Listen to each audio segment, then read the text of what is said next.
الرحيم إن الله لا يغير ما بقوم حتى يغيروا ما بأنفسهم سبحان ربك رب العزة عما يصفون والسلام على المرسلين والحمد لله رب العالمين.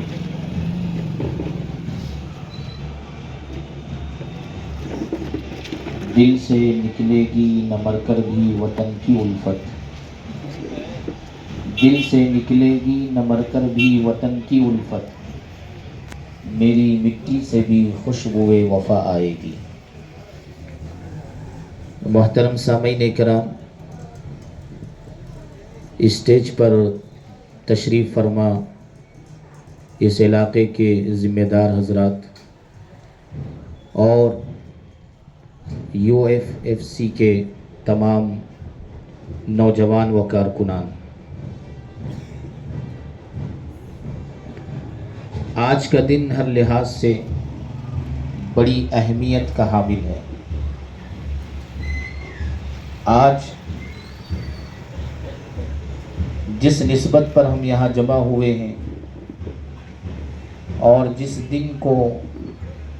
دن کی خوشی ہم منا رہے ہیں اور یوم جمہوریہ کا جو سیلیبریشن کر رہے ہیں، اس کی اپنی ایک پوری داستان،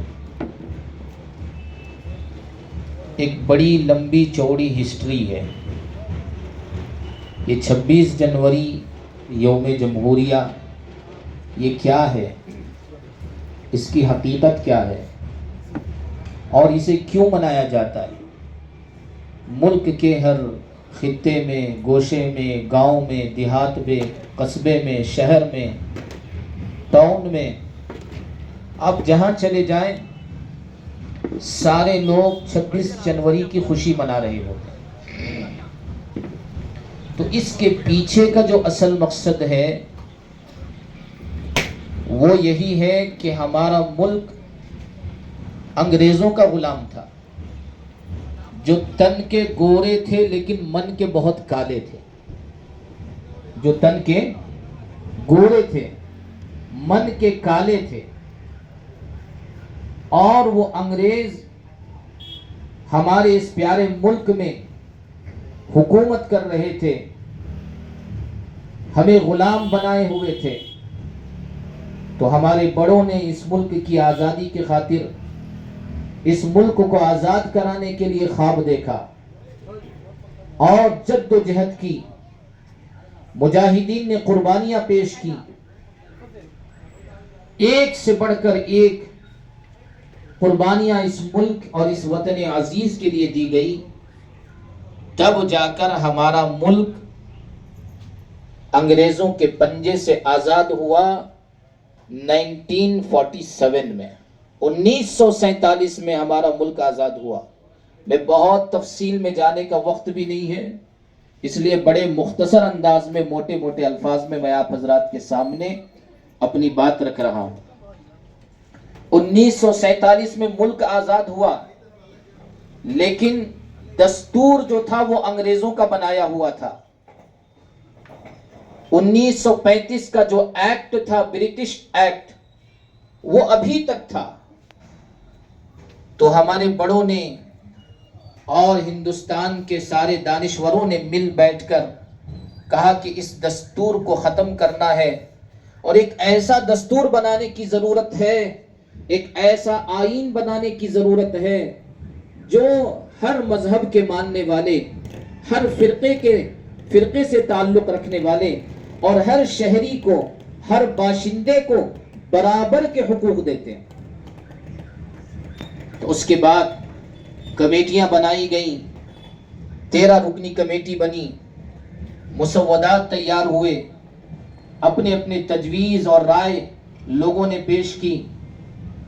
یہ سب کچھ ہوتے ہوتے اخیر میں 1950 میں فائنل یہ مسودہ تیار ہو گیا، دستور بن کر تیار ہو گیا. نافذ نہیں ہوا تھا، تیار ہو گیا تھا. اس کے بعد 26 جنوری 1950 کو یہ دستور نافذ کر دیا گیا، دستور کا اعلان کر دیا گیا، اور یہ کہا گیا کہ اب ہر باشندے کو، ہر شہری کو، ہر ناگرک کو جو ہندوستان کا واسی ہے، رہنے والا ہے، اسے اس دستور کی پابندی کرنی ہوگی۔ دستور بن گیا، دستور نافذ ہو گیا، ایکٹ بنا دیے گئے، اور یہ دستور ہمیں کیا حق دیتا ہے؟ دستور کو بنانے کا مقصد کیا ہے؟ کہ ہم میں سے ہر شہری، ہر باشندہ، ہر طبقے کے رہنے والے لوگ اپنی اپنی مذہبی آزادی کے ساتھ وہ زندگی گزار سکتے ہیں، اپنے رسم و رواج کے مطابق وہ ہندوستان میں رہ سکتے ہیں، اپنے لباس اور حلیے کے مطابق وہ جی سکتے ہیں، وہ کیا کھائیں گے، وہ کیا پیئیں گے، وہ کیسے رہیں گے، وہ اپنی عبادت کیسے کریں گے، اس پر دستور ہمیں پورا چھوٹ اور پورا حق دیتا ہے۔